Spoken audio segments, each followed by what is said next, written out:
Hi, so today I've been so busy writing and researching, and my brain feels a bit like jam. So I thought I'd come on, have a bit of a break and have a bit of a chat.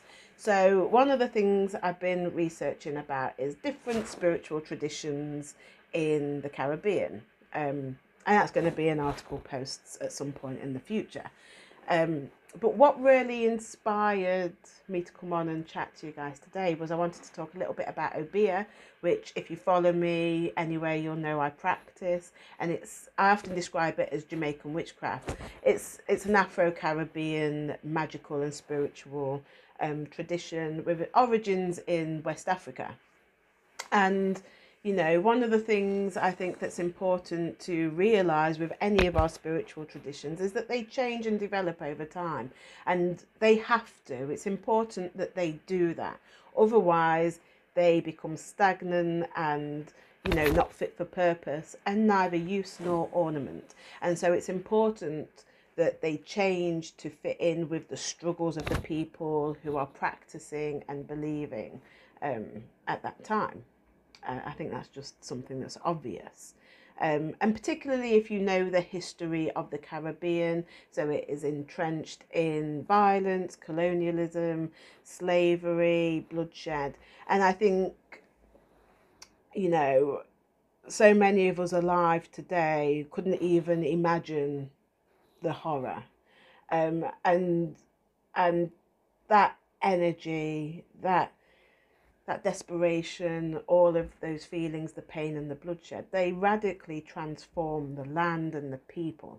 And with the people, their beliefs. And so we see Obeah transforming into something that empowered and aided the enslaved. And so it had to change. It had to become what they needed when they needed it. And I think one of the defining features of Obeah is its prominence in many of the uprisings and revolts. And it was because of Taki's rebellion. I want to say 1760, but I could be wrong. I need to double check my dates. But it's because of that rebellion in particular that Obeah became outlawed in Jamaica. And so we see, it becoming something that is used to fight back against the oppressors.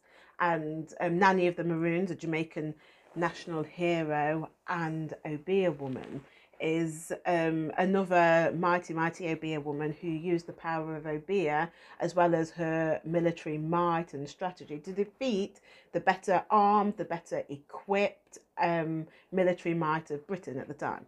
And so, we see Obeah really becoming entrenched in that landscape and the struggles of those people. And so we see how it changes from its origins in West Africa into Jamaica. And I like to make parallels between Verdun, again, in places in West Africa, and also in Haiti, and how that changed and how we kind of got the distinction between the Rada and the Petro-Lewa, and the Petro-Lewa often are defined as more fiery to work with. And again, it's because they became what the people needed at that time. So it's a little bit of history about Obeah in the Caribbean. It's really so fascinating, you must look it up. So part 2, I'm going to talk a little bit about Mile and Obeah. See you then.